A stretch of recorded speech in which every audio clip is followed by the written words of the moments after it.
जय हिंद। आज हम अध्ययन करेंगे अपने भारत के तटीय और स्थलीय सीमा के बारे में। इसमें हम देखेंगे कि हमारे स्थलीय सीमा की लंबाई कितनी है, तटीय सीमा की लंबाई कितनी है, स्थलीय सीमा किन किन देशों के साथ सीमाएं बनाता है और तटीय सीमा लंबाई के हिसाब से क्रम में उसकी लंबाई देखेंगे यहाँ पे।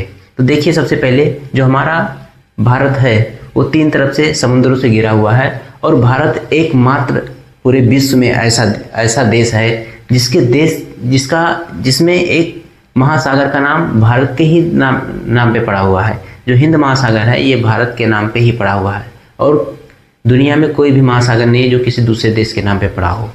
तो देखिए, पूर्व में बंगाल की खाड़ी से घिरा हुआ है, पश्चिम में अरब सागर से घिरा हुआ है और दक्षिण में हिंद महासागर से घिरा हुआ है। तीनों ओर से ये जल सागर से घिरा होने के कारण इसको हम प्रायद्वीप बोलते हैं।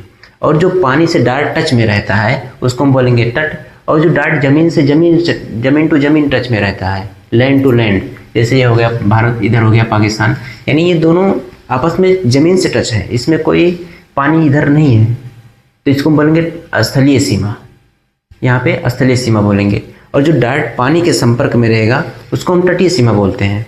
तो जो भारत है उसमें स्थलीय सीमा की लंबाई कितनी है? स्थलीय सीमा की लंबाई, स्थलीय सीमा की लंबाई है 15,106 किलोमीटर। 15,106 किलोमीटर। और यहाँ पे ये 15,106 किलोमीटर है। यहाँ से शुरू होके यहाँ तक पूरा पानी ही पानी है यहाँ तक, तो वो है 15,106 किलोमीटर। और जो तटीय सीमा की लंबाई है वो यहाँ से पूरा शुरू होता है, यहाँ तक आता है पूरा यहाँ से पानी ही पानी है तीनों तरफ से। तो उसकी लंबाई है, तटीय सीमा की लंबाई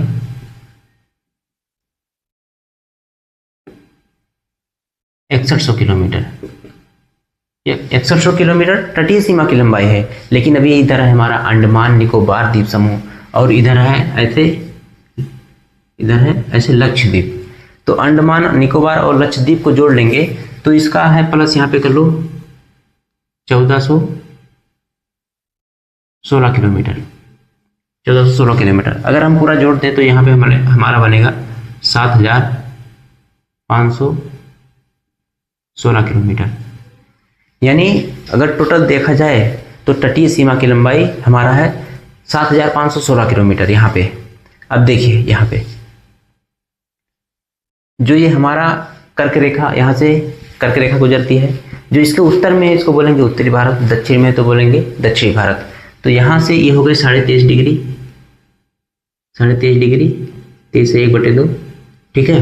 23.5 डिग्री हमारी कर्क रेखा यहाँ से गुजरती है। उसके जस्ट नीचे से 22 डिग्री से, ये 22 डिग्री से मान लीजिए 22 डिग्री है यहाँ पे, तो 22 डिग्री से नीचे हमारा जो भारत है वो पतला होने लगता है। इसे देखिए, यहाँ से ये पतला होने लगा और तीन तरफ से पानी से घिरा हुआ है, तो उसको हम बोलते हैं प्रायद्वीप। अगर तीन तरफ से पानी से घिरा हुआ है और वो पतला है तो उसको बोलेंगे प्रायद्वीप। तो ये भारत का प्रायद्वीपीय क्षेत्र है क्योंकि तीन तरफ से पानी से घिरा हुआ है, ठीक। अब यहाँ पे देख लेते हैं, पहले तो हम देख लेते हैं स्थलीय सीमा के बारे में कि हमारा स्थलीय सीमा किन किन देशों के साथ सीमाएं बनाता है। तो भारत अभी 7 देशों के साथ स्थलीय सीमा बनाता है। अब हम देख लेते हैं लंबाई के क्रम के हिसाब से देखेंगे कि सबसे बड़ा स्थलीय सीमा किस देश के साथ बनाता है। तो नंबर एक पे है हमारा यहाँ पे बांग्लादेश के साथ में नंबर 1 बांग्लादेश। नंबर 2 यहाँ से यहाँ तक पूरा चाइना है, चाइना के साथ में। नंबर 3 यहाँ पे पाकिस्तान है, पाकिस्तान के साथ में नंबर 3 पे पाकिस्तान। नंबर 4 यहाँ पे हमारा नेपाल तीनों तरफ से भारत से घिरा हुआ है। तो 5वें नंबर पे यहाँ पे है नेपाल के बाद में म्यांमार। नंबर 6 पे है यहाँ पे भूटान। नंबर 7, अब देखिए यहाँ पे 7 नंबर, यहाँ पे है अफगानिस्तान। जब तक ये हमारा POK, पाकिस्तान ऑक्युपाइड कश्मीर, जब तक पाकिस्तान ने कब्जा नहीं किया था तब तक 106 किलोमीटर अफगानिस्तान से भी बॉर्डर बनती थी। लेकिन इन ससुरों ने POK को ज़बरदस्ती यहाँ पे धोखे से धांधलेबाजी करके इन्होंने POK को अपने कब्जे में कर लिया। उसकी वजह से ये अभी नहीं लग रहा है। लेकिन जिस दिन थुरा के इनको मारेंगे उसी दिन सिर्फ यही नहीं लगेगा, ये सारा आधा पाकिस्तान भी लगने लगेगा। अफगानिस्तान तक सीधा बॉर्डर पहुंच जाएगा। यहाँ पे जो फैला हुआ अफगानिस्तान इधर से सारा पहुंच जाएगा। जब तक ये मारे नहीं जाएंगे सलवार समीच वाले, तब तक ये सुधरेंगे नहीं। इनको जब जब मारा गया है तो ये शांति से बैठ गए हैं। 1971 में इन लोग के आर्मी वालों को पैंट उतरवा लिए थे, तब साइन करवाए थे। और सलवार समीच वाला जानता नहीं है, भूल गया, तो अब फिर मराएगा तो फिर शांत हो जाएगा कुछ दिन के लिए। अब किसको शांत होने का मौका नहीं देना कि थुर थार देना एकदम से, ठीक है। दांतें काट काट के मारना है, तुरंत मार दो उड़ जाएगा तो कम फड़फड़ाएगा।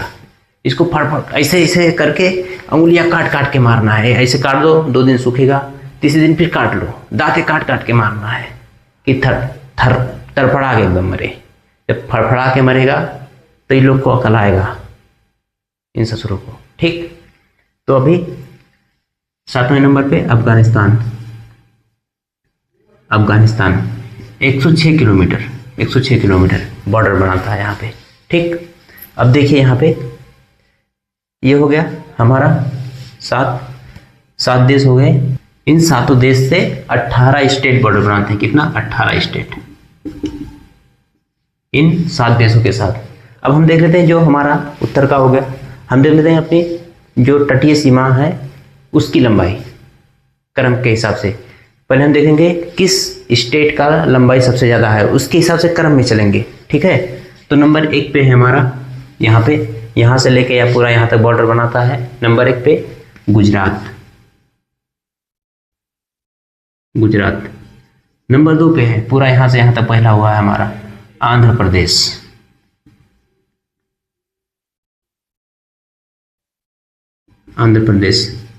नंबर 3 पे यहाँ पे हमारा तमिलनाडु।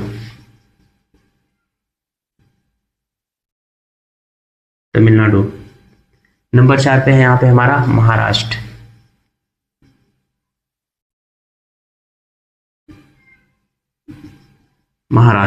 नंबर 5 पे हमारा यहाँ पे महाराष्ट्र, केरला।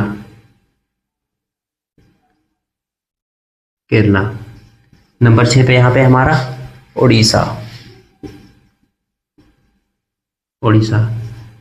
नंबर 7 पे हमारा यहाँ पे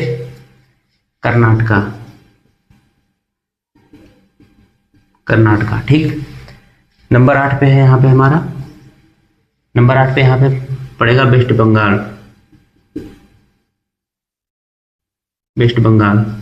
नंबर 9 पे यहाँ पे पड़ेगा गोवा, ठीक है। तो ये है हमारा 9 स्टेट। जो हमारा 9 स्टेट है वो हमारा तटीय सीमा बनाता है, और जो 18 स्टेट है वो यहाँ पे 7 देशों के साथ सीमाएं बनाते हैं, ठीक। यहाँ पे अब जो ये भारत है, ये पूरे विश्व का 17.5% जनसंख्या भारत के पास है। पूरे विश्व का क्षेत्रफल की दृष्टि से देखें तो 32,87,263 वर्ग किलोमीटर में भारत फैला हुआ है, ठीक है। भारत विश्व का 7वां बड़ा देश है। नंबर 1 पे है हमारा रसिया, नंबर 2 पर कनाडा, नंबर 3 पर चाइना, नंबर 4 पे अमेरिका, नंबर 5 पे कनाडा, नंबर 6 पे ऑस्ट्रेलिया, नंबर 7 पे भारत, ठीक। जनसंख्या के हिसाब से देखा जाएगा 2011 की जनगणना के हिसाब से तो नंबर 1 पे है हमारा चाइना, नंबर 2 पे है भारत, नंबर 3 पे है अमेरिका, नंबर 4 पे इंडोनेशिया। ऐसे पूरा फैला हुआ है यहाँ पे। अब यहाँ पे जो यहाँ पे कर्क रेखा गुजरती है भारत के बीचों बीच से, ये लगभग भारत को 2 हिस्सों में तोड़ देती है, उत्तर की तरफ उत्तरी भारत, दक्षिण की तरफ दक्षिणी भारत। तो जो कर्क रेखा गुजरती है ये भारत में 8 स्टेट से होकर गुजरती है। नंबर 1 पे गुजरात, नंबर 2 पे राजस्थान, नंबर 3 पे मध्य प्रदेश, नंबर 4 पे छत्तीसगढ़, नंबर 5 पे झारखंड, नंबर 6 पे वेस्ट बंगाल, नंबर 7 पे त्रिपुरा, नंबर 8 पे मिजोरम। यानी टोटल 8 स्टेट से ये हमारी कर्क रेखा गुजरती है, ठीक। ये हुई कर्क रेखा। और यहाँ पे है इस 23.5 डिग्री कर्क रेखा, यहाँ पे एक लाइन गुजरती है, इसको बोलते हैं 82.5 डिग्री। 82.5 डिग्री, ये 82 डिग्री कौन सी रेखा है? ये 82 डिग्री हमारा मानक समय रेखा है। मानक समय रेखा यानी भारत का जो समय है वो इसी रेखा से डिसाइड होता है, ठीक। जैसे कि ये हो गई हमारी पूरी अर्थ, ठीक है। ये हो गई हमारी विषुवत रेखा, ये हो गई कर्क रेखा, ये हो गई मकर रेखा। तो यहाँ पे ऐसे ढेर सारी रेखाएं हैं उत्तर में दक्षिण में, ठीक है। ऐसे रेखाएं हैं तो इसको बोलते हैं अक्षांश रेखाएं, अक्षांश रेखाएं, ठीक। और जो ऐसे ऐसे पूरा है उसको बोलते हैं दक्षिण ध्रुव, उत्तरी ध्रुव से दक्षिण ध्रुव को जो मिलाने वाली रेखाएं हैं उसको बोलते हैं देशांतर रेखाएं। देशांतर रेखाओं से टाइम का पता लगता है, ठीक है। तो मान लीजिए अभी यहाँ पे भारत बना हुआ है, ठीक है। और मान लीजिए इतनी दूर पे यहाँ पे हमारा लंदन है, लंदन के ग्रीनविच से होके ये 0 डिग्री लाइन गुजरती है। ये सब भूल जाइए। यहाँ पे मान लीजिए यहाँ पे भारत है और पीछे आएंगे तो यहाँ पे पड़ेगा हमारा लंदन। लंदन से जो 0 डिग्री यहाँ से गुजरेगी वो लंदन के ग्रीनविच से होके गुजरती है। मान लीजिए भारत यहाँ पे पूरा पृथ्वी हो गया तो भारत मान लीजिए यहाँ पे है, ठीक है। भारत यहाँ पे है तो मैंने यहाँ पे बना दिया, ठीक। लेकिन लंदन थोड़ा इधर पड़ेगा यहाँ पे, ठीक। लंदन यहाँ पे पड़ेगा तो लंदन मान लीजिए यहाँ पे है, ठीक है। तो यहाँ पे जो 0 डिग्री जाएगी यहाँ पे, जैसे मान लीजिए ये 0 डिग्री हो गई, ये 23.5 डिग्री हो गई। तो ऐसे उत्तरी ध्रुव से दक्षिण ध्रुव की मिलाने वाली रेखाएं जो है उसको देशांतर रेखाएं बोलते हैं यहाँ पे। तो यहाँ पे जो 0 डिग्री गुजरती है वो लंदन के ग्रीनविच से होकर गुजरती है। तो वहाँ से 82.5 डिग्री आगे भारत का जो मानक समय रेखा है वो 82.5 डिग्री है। 82 डिग्री क्या है, इसके सिर्फ 2 रीजन है। नंबर 1 कि वो किसी देश के बीचों बीच से होके गुजरनी चाहिए और 60 डिग्री 30 मिनट के गुणांक में होना चाहिए। अगर गुणांक में है तो वही रेखा उस देश का मान लिया जाता है, ठीक है। तो जो ये लंदन का ग्रीनविच है वहाँ से जो भारत का समय है वो 5.5 घंटा आगे है। कितना? 5.5 घंटा, 5 घंटा 30 मिनट, 30 मिनट आगे है। अगर मान लीजिए भारत में 1 बजे दिन निकलता है, ठीक है, तो यहाँ पे 5:30 बजे निकलेगा लंदन में, ऐसा है, ठीक। यानी उसके 5.5 घंटा आगे है। जो हमारी ये मानक समय रेखा गुजरती है वो 5 राज्यों से होकर गुजरती है। नंबर 1 पे कौन सा है? नंबर 1 पे पड़ जाएगा उत्तर प्रदेश, नंबर 2 पे मध्य प्रदेश, नंबर 3 पे छत्तीसगढ़, नंबर 4 पे उड़ीसा, नंबर 5 पे आंध्र प्रदेश। यानी 5 स्टेट से होकर गुजरती है ये हमारी मानक समय रेखा। तो मुझे उम्मीद है ये सारी चीज़ें आपको समझ में आ गई होंगी।